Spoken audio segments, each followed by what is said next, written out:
Okay, now we're recording. Hopefully this will work. Okay, now, okay, so question one.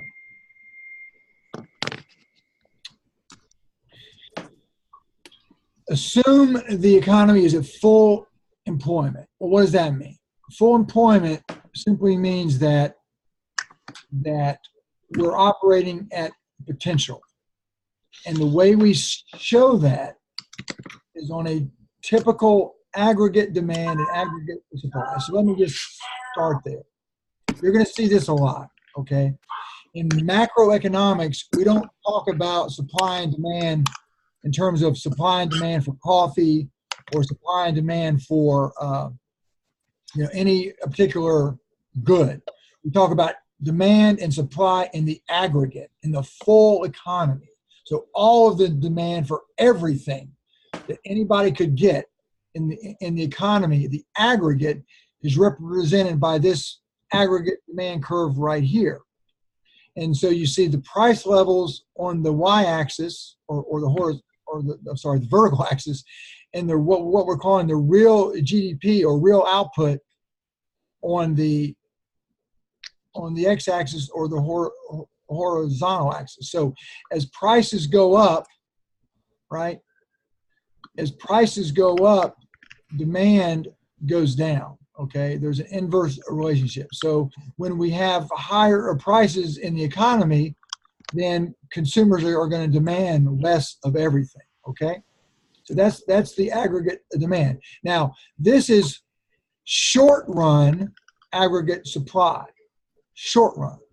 In the short run, aggregate supply is upward sloping, which means the higher the price, the more is supplied in the aggregate.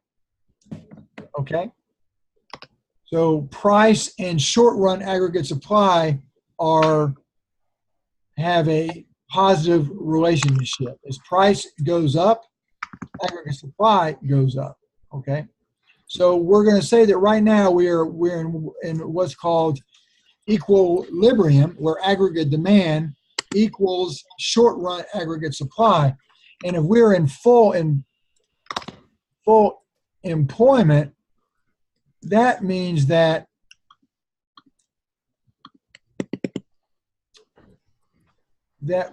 we are at what we call long run aggregate supply. Long run. Or we're at our potential.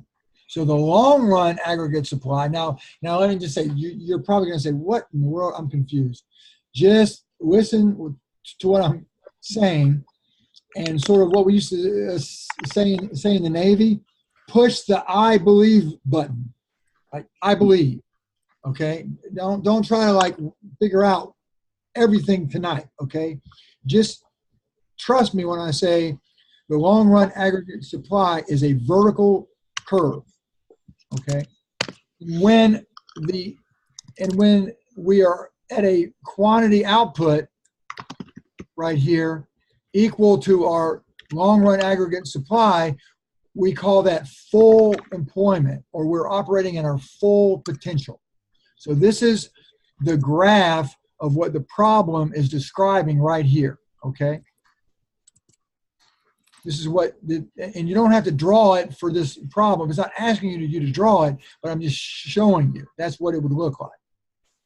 Right here, where your long run aggregate supply is equal to your short run aggregate supply and your aggregate demand. So this is an economy operating at its full potential. Okay?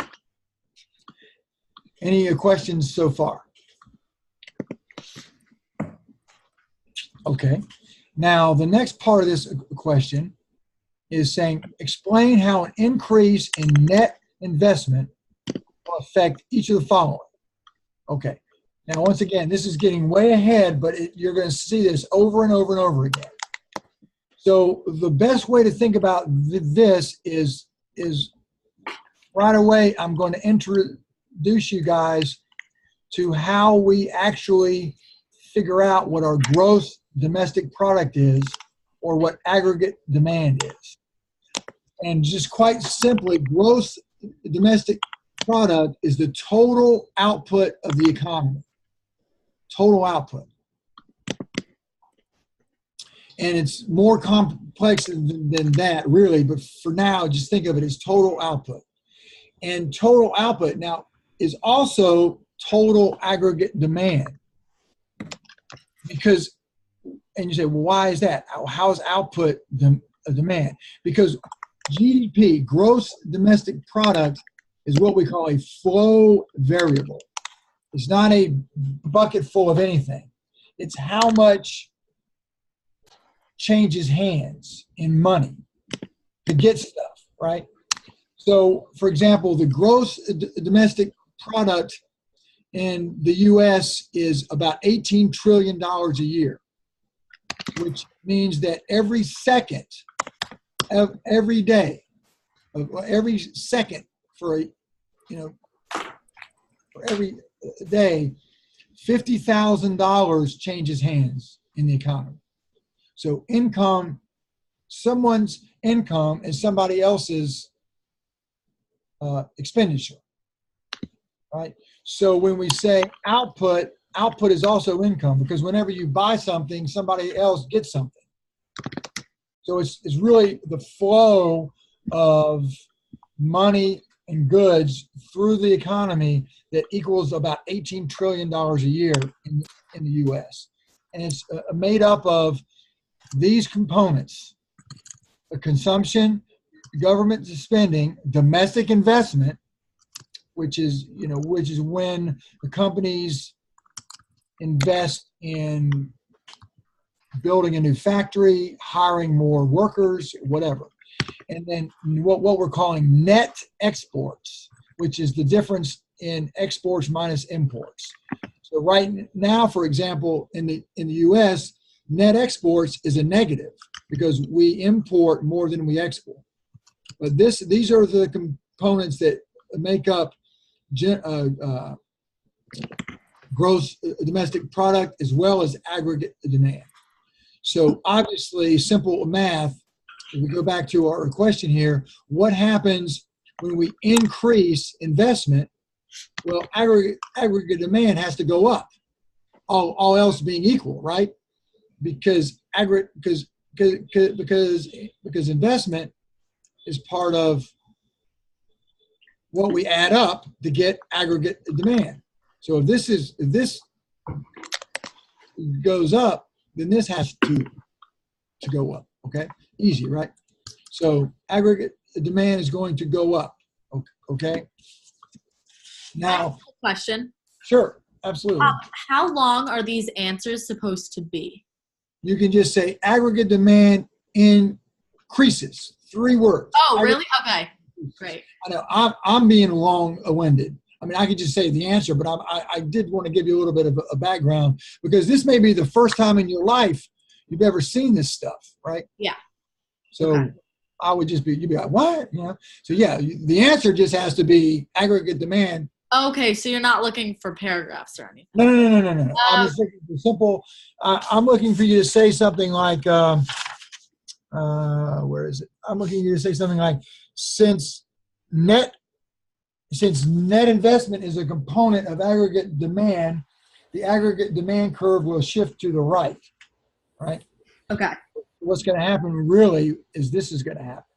You're okay. going to get a shift like this, all right? So you're going to get a higher aggregate demand curve. Okay.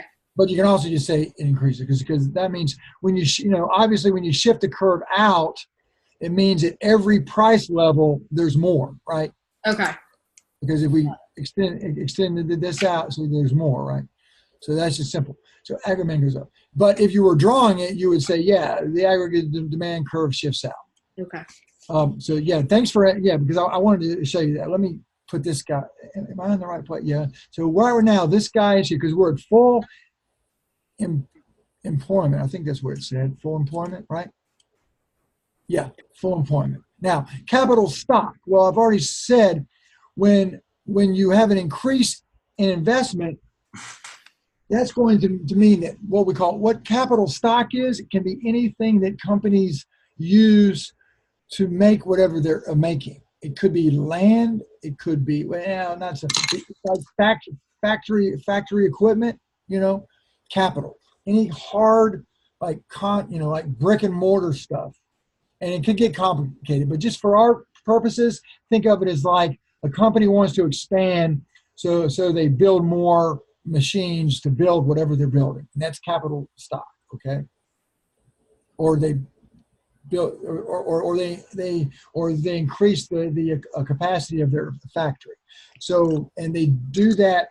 That typically happens when you have an increase in investment. So a capital stock is going to increase, or there's going to be more of it, because that's what companies typically invest in, capital stock, okay?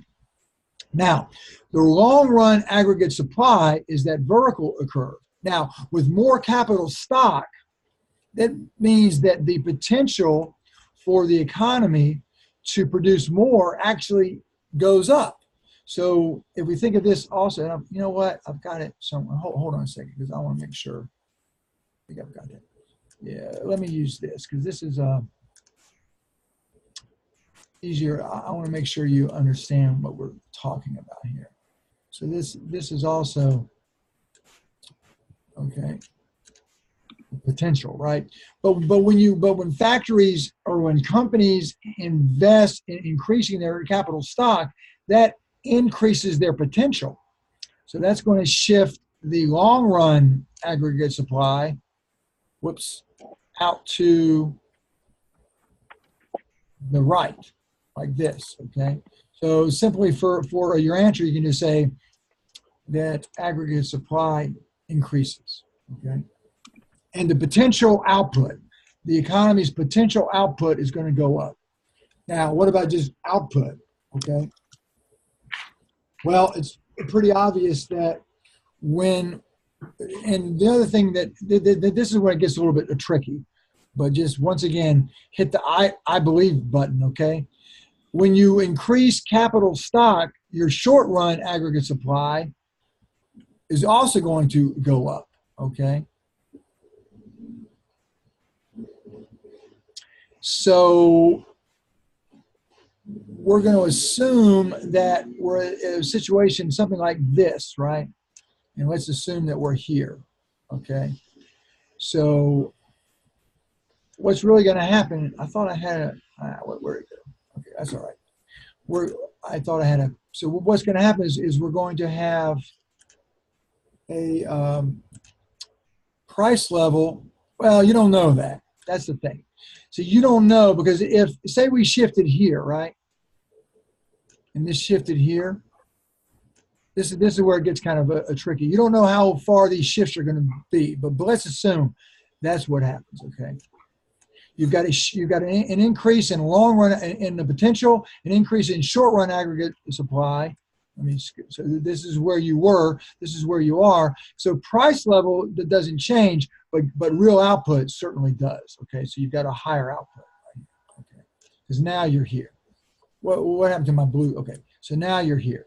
Okay, so the question here is what happens to output? Real output goes up, increases, gets bigger.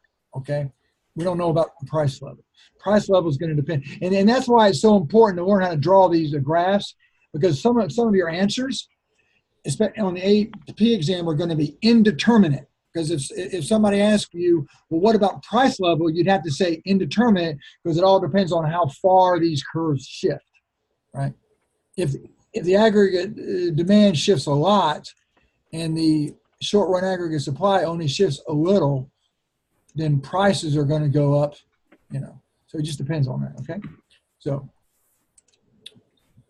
aggregate demand goes up, capital stock goes up, long run aggregate supply is going to shift out and go up, output's going to go up, okay? Is everybody totally confused or what? Are you guys okay? We're good. Any questions on problem one? I think that's all of it, right? Oh, No. Okay. I just have one question. Could you go back to the graph that you were drawing on a second ago? Sure. So when you said for the short run aggregate supply, or that's what it is, right? Mhm. For the one that has the little 2 below it, Yeah. why are you saying that output is increased? Well, output, move. I hate when it does that. Go, got it. Go away. Okay. Well, because let's simplify this whole thing, okay? Let's just simplify. Let's just say we're only talking about one shift, okay? Okay. Let's get this out of the way. So here we start. We start here, right? Okay. Now, if short run aggregate supply shifts out, price level has to go down. But you go from here. Whoops! You go from here to here. God, I can't get the right guy. I'm trying to get this guy. You go from here to here, right? Okay. Which means the output goes from here to here. So the only thing that shifts is the short run aggregate supply. Prices go down. You got lower prices, right? Okay. Okay. See how it Which works? makes sense, yeah. Now, if you also have a shift in aggregate demand like this, right? Yep. Then you're going to even have more output, and prices might end up being right where they started. Okay. See, Got it. Sebastian will tell you that we don't deal with this long run stuff in micro. And Nope. in the macro, we got this extra curve to worry about, this extra component, this extra sort of thing that's happening in the economy. And in the long run, the argument is in the long run, supply is not affected by price at all, right? Think about it. Right. If any curve is vertical, that means it's perfectly inelastic, which means it doesn't respond to price no matter where this price is. Quantity is at Q1, right? I mean, if this is the long run, we can produce in the long run whatever Q1 is, no matter what the price is. And why is that? Well, the short answer to that is, in the long run, everything adjusts out, right? Prices go up, wages go up, prices go up, cost of inputs go up. So the prices sort of equalize out so that everything costs more. So it's basically all the same, right? Does that make sense? Yes, no? It's like playing Monopoly. Okay, you can play a Monopoly and you can say $1 is worth $1 million, and then $5 is worth $5 million, and $10 is worth $10 million, and it'd be the same thing because it's all everything. Because then the price of everything goes up. Boardwalk now costs $500 a million instead of $500, right? Does that make sense? That makes sense. So in the long run, everything sort of just adjusts up or adjusts down so that Q1 in this case right here would be all that we can produce. No, the economy can supply no matter what. Okay, but in the short run, prices do matter. So that's why we have this upward sloping short run. Now, don't get too worried about that because we're gonna, there's a whole chapter on just aggregate supply and demand, and there's a lot of good videos that Khan does on that too. Okay, so this is just for the purposes of what we're doing, and now just sort of have a beginning. Okay. I just have one quick question. Sure. I'm not fully understanding why the long run aggregate supply is increasing. Okay. Is that what you were explaining with the? Yeah. What happens? Think of it as potential. Okay. Well, here's the thing. Okay, this might help you. Okay. Long run aggregate supply shifting to the right is the same thing as the production possibilities curve shifting out. It's the same thing. In other words, we have increased the capacity for the economy to supply more. And what capital investment does is it makes that happen. Okay. Right? Because if it actually, when you build more factories, it actually increases the capacity of an economy to produce more, potentially, Okay. right? So that's why that you should yeah, it's sort of confusing, but it'll start to come back. Okay. Now that brings us to the part B, which is I keep having to scoot you guys over. Got to figure out how this works. There's a way I can do this. Okay. All right. So I want to talk a little bit about this though. What time is it getting to be? 8:10. Okay. We're good. We may not get the problem of 3, so I might do that, but that's okay.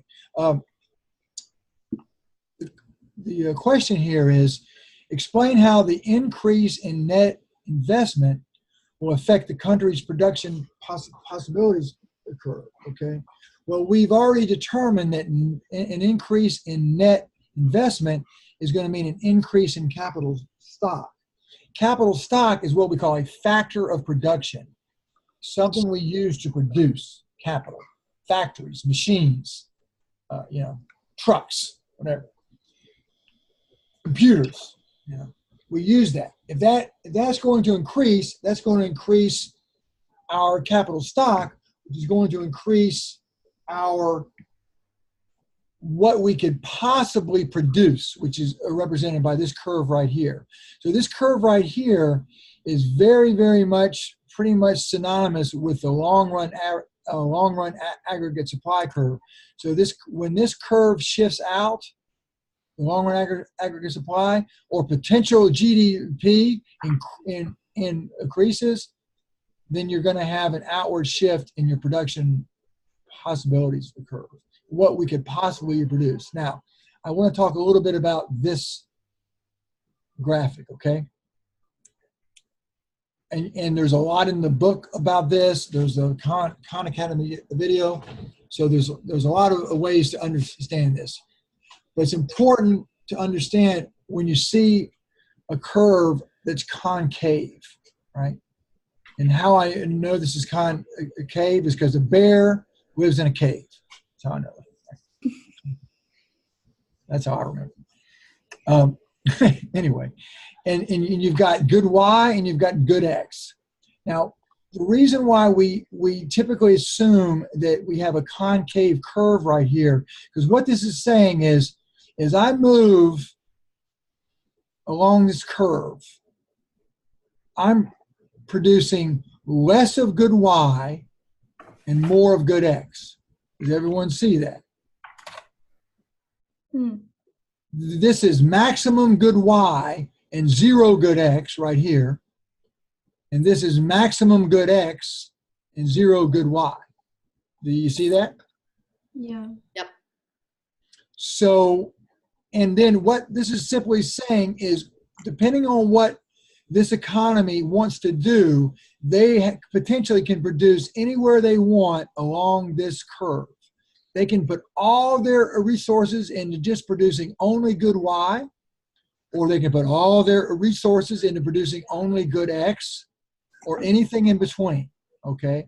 So for example, right here, about right here, they're producing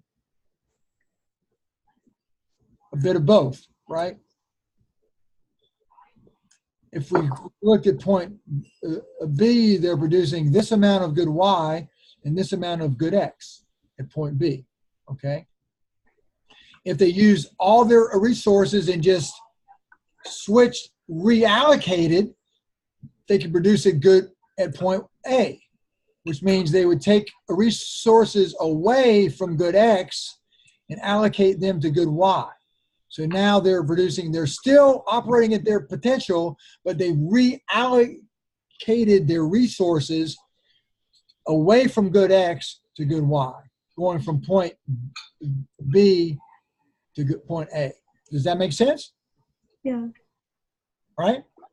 Yep. Now, the last thing I want to say about this, I want you to think about this, okay? Say we're up here. I actually added a point.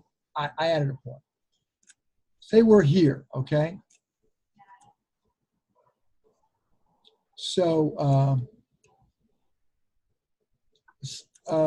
Sebastian, where Yes. are at this point right here, where are most of our resources going to? Good Y or good X? At that, is it the blue cursor or what's Right, opposite? sorry, right, Or the right intersection? where I've got the cross right there. That cross? So most of it is going towards the production of good Y. Good Y, absolutely. Now this is the crucial point. If, in theory, we're assuming that if we there's got to be some resources that specialize in good X that can't do good Y very well, right? Think about firemen and a policeman. If good Y was a policeman and good X was firemen, in order to be here, we would have to have firemen pretending to be policemen and not knowing what they're doing and being very inefficient, right? Because we put everything into whatever this is. So so there's some redundancy here, and there's some resources that aren't being used to their potential. That's why, now watch closely. If we want to go from this point to point A, to point A, and we move now watch, we were here producing this much good Y and this much good X, and now we're going to go here. We're going to gain a whole lot of good X and only lose a little bit of good Y. Why is that? Because at this point in the production curve, we have resources that probably would be better off producing good X. So we can put them over to good X.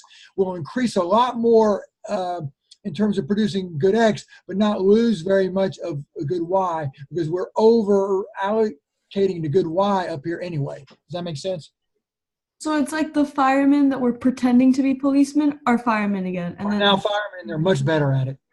And we could get a lot more out of them if we put them into being firemen. So that's why moving along this part of the curve right here, we gain more in good X than we do lose in good Y. We only lose this in good Y, right? We went from here to here, so we lose a little bit in good Y, and then we gain more. Now around the center of this thing, it's about equal, right? It's about equal gain and loss in this area. Now, once we get down here and we're allocating everything to good X, just the opposite, right? Moving from here to the end, we only gain a little bit in good X, but we lose a whole lot in good Y, because now we're over allocating to good X. So just the opposite. And that's the theory behind this concave curve, okay? Is everyone like confused completely, or does that make partial sense? Do you sort of get it? Was that supposed to answer the question, or was that just helping us understand the curve? That's helping you understand the curve. Because you're going to get a lot of questions on this, and I want you to realize the difference between shifting the curve out and moving along the curve, okay? In this particular case right here, being out here is impossible. This is the potential. You can't be out here. Okay. Being in here means that there's underutilization. If the economy is operating somewhere in here, it means we probably have unemployment, people out of work, people not being utilized, or factories sitting not being used. This means this is just the same thing as being below the potential here, okay? All right. But when we increase the potential, and I know you guys are thinking, just give us the answer. What are you going on? Okay. All right, I got you. The answer is that it's going to expand out, because when you increase the investment, you increase capital, and increasing capital means the potential production possibilities is greater